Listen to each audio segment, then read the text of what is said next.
ഏറ്റവും ദൂരെ കൂടെ എത്തിച്ചേർന്ന നമ്മുടെ പ്രിയങ്കരനായിരുന്ന കമ്മിറ്റി സെക്രട്ടറി സീതാരാമൻ സാറ് വളരെ അസൗകര്യങ്ങളൊക്കെ ഒഴിവാക്കിയിട്ടാണ് എത്തിയിരിക്കുന്നത്. ഭാഗമായിട്ട് സീതാരാമൻ സാറിനെ നമ്മുടെ ചടങ്ങിലേക്ക് വേദിയിലേക്ക് സ്വാഗതം ചെയ്യും. നമ്മുടെ കമ്പനിയുടെ എല്ലാമായിരുന്ന ഏകദേശ സമയം സ്റ്റേജിലേക്ക് സ്വാഗതം ചെയ്യും. നമ്മുടെ സ്ഥാപനത്തിലെ EDP-യിലെ മാനേജറായിരുന്ന സുന്ദർ റായ് സാറിനെ സ്വാഗതം ചെയ്യും. പിന്നെ നമ്മുടെ ഈ പ്രോഗ്രാമില് ഇന്നിപ്പോ നമ്മുടെ കാരണവരായിട്ടുള്ള റാഫേൽ സാറിനെ സ്റ്റേജിലേക്ക് സ്വാഗതം ചെയ്യും. നമ്മുടെ കൂട്ടായ്മയുടെ അധ്യക്ഷൻ ശ്രീ ജി സുനിൽകുമാറിനെ സ്വാഗതം ചെയ്യും. നമ്മളെ കഴിഞ്ഞ വർഷത്തെ മീറ്റിങ്ങിന് ശേഷം നമ്മളെ വിട്ടുപോയ നമ്മുടെ 2 സുഹൃത്തുക്കളുണ്ട്. അതുപോലെ തന്നെ റയോൺസിന് വേണ്ടി ഇവിടെ ഒരുപാട് ജോലി ചെയ്ത് പിരിഞ്ഞുപോയ വർഷങ്ങളോളം നമ്മളെ പല വിട്ടുപോയ എല്ലാവരും, കഴിഞ്ഞ വർഷം മാത്രമല്ല ഇതിനു മുമ്പ് എല്ലാം വിട്ടുപോയ എല്ലാവരുടെയും ആയിട്ട് നമുക്കൊരു മൗന പ്രാർത്ഥന ഒക്കെ വേണ്ടിയിട്ടുണ്ട്.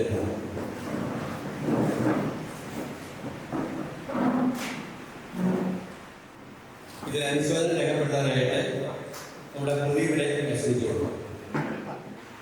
പ്രിയപ്പെട്ട നമ്മുടെ സുഹൃത്തുക്കളെ, ഇവിടെ ഒന്നുകൂടി നമുക്ക് ഒത്തുചേരാൻ സാധിച്ചത്, എല്ലാവരെയും ഒന്ന് കാണുവാൻ സാധിച്ചതിൽ വളരെ സന്തോഷമുണ്ട്. കഴിഞ്ഞ നമ്മുടെ ഒത്തുചേരലിന് ശേഷം ഈ ഒരു കൊല്ലത്തിൽ കാലയളവിൽ നമ്മളിൽ നിന്ന് നമുക്ക് പരിചയമുള്ളവരും നമുക്കറിയാവുന്നവരും രാഷ്ട്രീയ, സാമൂഹിക, സാംസ്കാരിക രംഗങ്ങളിൽ പ്രവർത്തിച്ചവരും അതുപോലെ തന്നെ നമ്മുടെ കമ്പനിയിലെ ഒത്തിരി ആൾക്കാർ നമ്മളിൽ നിന്നോട്ട് പിരിഞ്ഞു പോയിട്ടുണ്ട്. അതിൽ നമ്മുടെ ഈ കൂട്ടായ്മയിലുണ്ടായിരുന്ന സുധ, SR സുധ, നമ്മുടെ പേഴ്സണൽ ഡിപ്പാർട്ട്മെൻറ്റിൽ അഡ്മിനിസ്ട്രേറ്റീവിലും ജോലി ചെയ്തുകൊണ്ടിരുന്ന സുധ, അതുപോലെ തന്നെ പർച്ചേസ് ഡിപ്പാർട്ട്മെൻറ്റിൽ ജോലി ചെയ്തിരുന്ന ശിവരാമകൃഷ്ണൻ സാറ്, അതുപോലെ നമ്മുടെ കമ്പനിയിലെ നമ്മൾ പേപ്പർ നോക്കുമ്പോൾ കാണാൻ നമ്മുടെ കൂടെ ജോലി ചെയ്യുന്ന കമ്പനി തൊഴിലാളികളായിട്ടുള്ള ഒട്ടനവധി പേർ നമ്മളിൽ നിന്ന് വിട്ടുപിരിഞ്ഞു പോയിട്ടുണ്ട്. ഇവരെ എല്ലാം യോഗത്തിൽ ഈ യോഗം അനുശോചനം രേഖപ്പെടുത്തും. നമ്മുടെ പ്രോഗ്രാമിന് ഔപചാരികമായി സ്വാഗതം പറയാനായിട്ട് ജോലിക്ക് ക്ഷണിച്ചു. പ്രിയ സഹപ്രവർത്തകരെ, നമ്മുടെ മീറ്റിങ്ങിൻ്റെ ഒരു ഔപചാരിക നടപടി എന്ന രീതിയിൽ ഒരു സ്വാഗത പ്രസംഗം ചെറിയൊരു വാക്കിൽ പറഞ്ഞുകൊണ്ട് പറയാനാണ് ഞാൻ ഉദ്ദേശിക്കുന്നത്.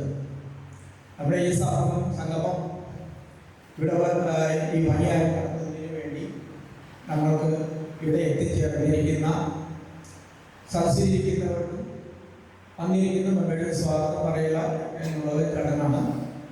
ആദ്യമായിട്ട് ഈ സംഗമം ഉദ്ഘാടനം ചെയ്യാനായിട്ട് വളരെ ദൂരെ ചെന്നൈയിൽ നിന്ന് അങ്ങനെ സാറ് നമുക്ക് ഇവിടെ എത്തിച്ചേർന്നത്. വളരെ കഷ്ടപ്പെട്ടാണെങ്കിലും ചെന്നൈയിൽ നിന്ന് ഇവിടെ എത്തിച്ചേർന്ന് നമ്മുടെ ഈ സംഗമം ഉദ്ഘാടനം ചെയ്യാൻ ഇവിടെ വന്നിരിക്കുന്ന ശ്രീ സീതാരാമൻ സാറിനെ ഞാൻ ഈ സമ്മേളനത്തിലേക്ക് നിങ്ങളുടെ എല്ലാവരുടെയും പേരിലും എൻ്റെ വ്യക്തിമായ പേരിലും സ്വാഗതം. അടുത്തായി സ്വാഗതം പറയാനുള്ളത് നമ്മുടെ ഈ സമ്മേളന വേദിയിൽ അധ്യക്ഷനായിരിക്കുന്ന നമ്മുടെ സംഗമത്തിൻ്റെ പ്രസിഡന്റ് ശ്രീ സുനിൽ കുമാർ, നമുക്ക് എല്ലാവർക്കും പരിചിതനാണ്. അദ്ദേഹത്തെ ഈ സംഘത്തിലേക്ക് സ്വാഗതം ചെയ്യുന്നു. സദസ്സിൽ വിളിച്ചിട്ടുണ്ടായിരിക്കുന്ന നമ്മുടെ മാനേജേഴ്സ്, സീനിയറായിട്ടുള്ള ആളുകൾ, സ്വാമി, ദിവാകരൻ സാറ്, സുന്ദരായ സാർ, റാഫേൽ സാറ്, അങ്ങനെ ഓരോരുത്തർക്കും ഞാൻ എൻ്റെ വ്യക്തിപരമായ രീതിയിലും നമ്മുടെ ഈ സമ്മേളനത്തിലേക്കും സ്വാഗതം ചെയ്തു.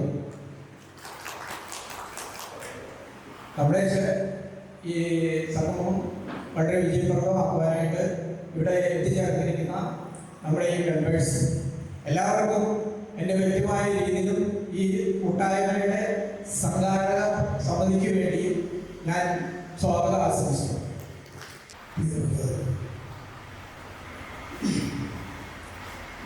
ഇവിടെ സംഗീതത്തിക്കുന്ന സീതാറാം സാറ്, അതുപോലെ കൃഷ്ണൻ സാറ്, സുന്ദരരാജ് സാറ്, വിജയവാപ്പ സാറ്, ശ്രീ സുഭാഷ്, മറ്റ് സഹപ്രവർത്തകരെ, നമ്മുടെ ജീവനക്കാർ, കഴിഞ്ഞ വർഷം ഡിസംബർ 21 നമ്മൾ ആദ്യമായി ഇങ്ങനൊരു കൂട്ടായ്മയ്ക്ക് രൂപം കൊടുത്തു. അന്ന് നമ്മൾ കൂടുമ്പോൾ നമ്മുടെ ഗ്രൗണ്ട് റൈറ്റ്സിൻ്റെ ലിക്വിഡേഷൻ പ്രോസസ്സിൻ്റെ ഒരു ഘട്ടം ആയിരിക്കുകയും നമ്മുടെ ജീവനക്കാരെ സംബന്ധിച്ച് പരമാവധി ആനുകൂല്യം കിട്ടേണ്ട ഒരു പ്രതീക്ഷയുടെ കാലഘട്ടമായിരുന്നു. എത്രയായാലും 2023 മാർച്ച് മുതൽ അപേക്ഷ കൊടുക്കുകയും കുറേയധികം ആളുകൾക്ക് അപേക്ഷ കൊടുക്കാതിരിക്കുകയും ചെയ്തു. കൃത്യമായി അപേക്ഷ കൊടുത്തവർക്കൊക്കെ ന്യായമായ ആനുകൂല്യം കിട്ടിയെന്നാണ് എൻ്റെ പ്രതീക്ഷ. ആനുകൂല്യം കിട്ടുമ്പോൾ 2001 നമുക്ക് കിട്ടിയിരുന്ന ശമ്പളത്തിൻ്റെ തോത് കൂടി വച്ചു വേണം അത് അളക്കാനായിട്ട്. അന്ന് നമ്മെ സംബന്ധിച്ച് നമ്മൾ പേഴ്സണലായിട്ട് പോലും 6000 രൂപയായിരുന്നു ശമ്പളം. ആ കാൽക്കുലേഷൻ രൂപയുടെ മൂല്യം വളരെ ഇടുകയും നമ്മെ സംബന്ധിച്ച് ഇപ്പോഴത്തെ കണക്ക് വെച്ച് നോക്കുമ്പോൾ കിട്ടിയ ആനുകൂല്യത്തിന് വലിയ മൂല്യം ഇല്ല. പക്ഷെ നമ്മുടെ ശമ്പളം തീരെ കുറഞ്ഞ നമുക്ക് ശമ്പളക്കാരായതുകൊണ്ട് നമ്മെ സംബന്ധിച്ച് കിട്ടാവുന്ന വലിയ തുകയാണ്. അത് ഒരു 80% പേർക്കും കിട്ടിക്കഴിഞ്ഞു. ബാക്കി കൊടുക്കാത്തവരെ, വൈകി കൊടുത്തവരെ, അർഹത വിദേശത്ത് പോയവർ അങ്ങനെയുള്ള കുറേ കിട്ടിയിട്ടില്ല.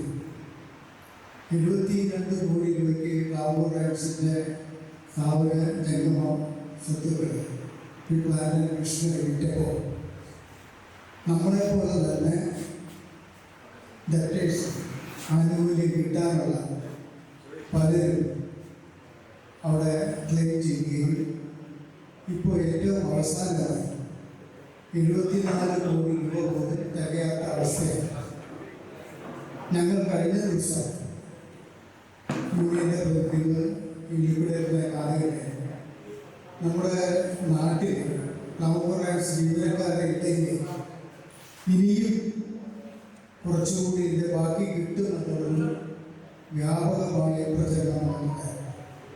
അതിൻ്റെ ഒരു സത്യാവസ്ഥ മനസ്സിലാക്കുകയും കൂടി വേണമെന്ന് നമ്മൾ കണ്ടപ്പോൾ അദ്ദേഹം പറഞ്ഞത് ഒരു കുറച്ചെല്ലാം പൈസ ബാക്കി ഉണ്ടായിരുന്നെങ്കിൽ കിട്ടിയതിൻ്റെ കൊടുത്തതിൻ്റെ ഒരു 4% കൊടുക്കണം, ബാക്കി 4% കൊടുക്കണമെന്ന് അദ്ദേഹത്തിന് ആഗ്രഹം ഉണ്ടായിരുന്നു. പക്ഷേ ഇപ്പോൾ toddy welfare fund board KSIDC എല്ലാം 2018 കേരള ഗവൺമെൻറ് സെറ്റിൽ ചെയ്ത പ്രിൻസിപ്പൽ ബോർഡ് സെറ്റിൽ ചെയ്തെങ്കിൽ അവരിപ്പോൾ കോടിക്കണക്കിന് രൂപ ഇൻട്രസ്റ്റ് ക്ലെയിം ചെയ്യുക.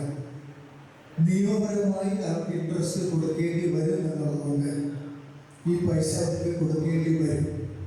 അതുകൊണ്ട് ബാലൻസ് പൈസ ഉണ്ടാവാൻ സാധ്യതയില്ല. മറ്റൊന്ന് നമ്മൾ സൂചിപ്പിച്ചത് നമ്മുടെ എല്ലാം മുൻഗാമിയാണ്. ഒരു ഘട്ടത്തിൽ ഗ്രാറ്റുവിറ്റിക്ക് പകരം ഷെയറായി മേടിച്ചത്, നവോറൈറ്റ്സിൻ്റെ ഷെയറായി മേടിച്ചത് 10 രൂപ മൂല്യം വെച്ച് അന്ന് നവോറൈറ്റ്സിൻ്റെ നല്ല ഷെയർ വാല്യുള്ള സമയത്തായിരുന്നു ഗ്രാറ്റുവിറ്റി കൊടുക്കാൻ ലിക്വിഡ് ക്യാഷ് ഇല്ലാത്തത് കൊണ്ട് ഷെയറായി ഡിസ്ട്രിബ്യൂട്ട് ചെയ്തു. അതവർ സമ്മതപ്രകാരം മേടിച്ചത്.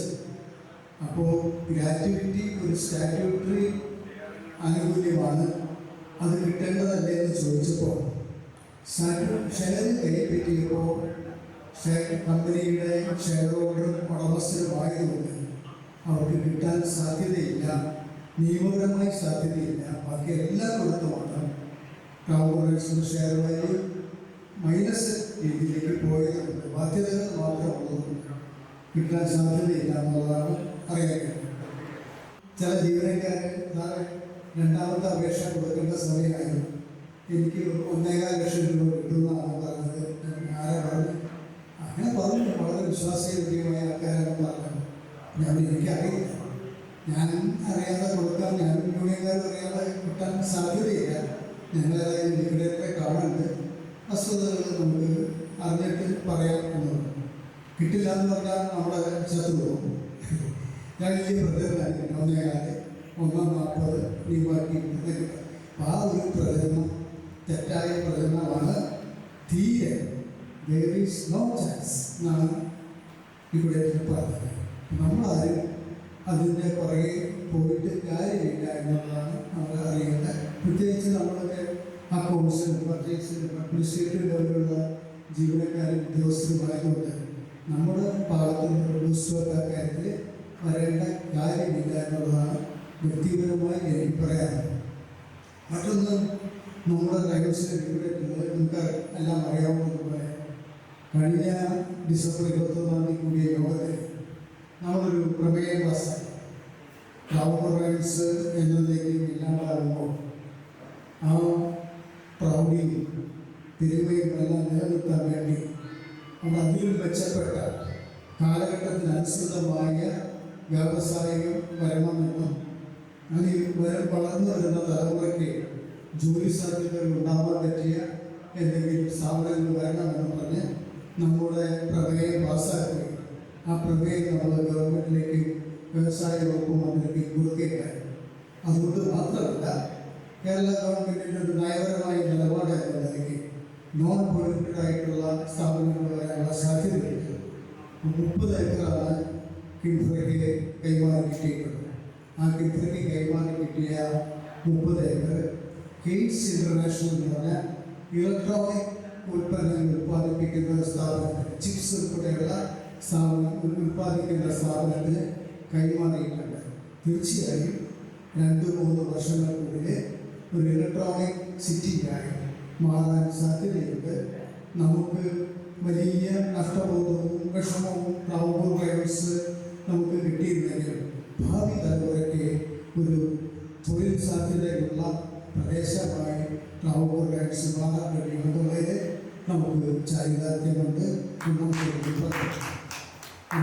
സംബന്ധിച്ച് പറയാം, നമ്മെ സംബന്ധിച്ച് അഡ്മിനിസ്ട്രേറ്റീവ് സ്റ്റാഫ് എന്ന് പറയുമ്പോൾ ഒരു സാമൂഹിക പ്രതിബദ്ധതയും റാവുപൂർ റൈവൽസിൻ്റെ റയോൺ ഞാൻ സെല്ലുലോസ് പിരിവുമല്ലാതെ വീണ്ടും അതൊരു വ്യവസായ സ്ഥാപനം വരികയും ഭാവി തലമുറകൾക്കും ഈ പ്രദേശത്തിൻ്റെ വികസനത്തിന് വലിയ മുതൽക്കൂട്ടാവും, ഇൻസ്പിറേഷൻ ആവുമെന്ന് തന്നെ ആണ് നമ്മുടെ വിശ്വാസം. അത് അത്തരത്തിൽ നടക്കട്ടെ എന്നുള്ളതാണ് മനസ്സിലാക്കുന്നത്. പിന്നെ ഒന്ന്, ഇപ്പോൾ നിങ്ങൾക്കറിയാം, ഹൈക്കോടതിയുടെ കീഴിലാണ് ആ സ്ഥലവും അതിൻ്റെ പ്രവൃത്തികളെല്ലാം നടക്കുന്നത്.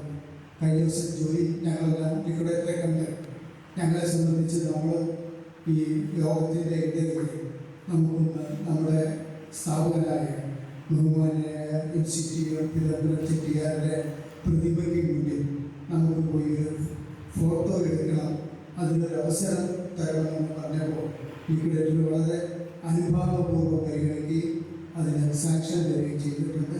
നമുക്ക് ഒരുപക്ഷെ this will be the last chance to get into the Ravur Riots. അത് നമുക്ക് ഇന്ന് സാക്ഷാത്കരിക്കാം. നമ്മുടെ ഓർമ്മകളുടെ ചെറുകൾക്ക് ഒരിക്കൽ കൂടി ജീവൻ വയ്ക്കാനും കൂടി സാധിക്കട്ടെ. ഈ കൂട്ടായ്മ നിലനിർത്തി പോവുകയും വീണ്ടും മറ്റു പൊതുകാര്യങ്ങൾ ഇടപെടാനും നമ്മുടെ അഡ്മിനിസ്ട്രേറ്റീവ് സ്റ്റാഫ് ഓർഗനൈസേഷന് സാധിക്കട്ടെ എന്ന് മാത്രം പറഞ്ഞുകൊണ്ട് ഇവിടെ എത്തിയ എല്ലാവരെയും സ്നേഹപൂർവ്വം പറഞ്ഞുകൊണ്ട് എൻ്റെ വാക്കുകൾ സംസാരിക്കുന്നു. നന്ദി, നമസ്കാരം.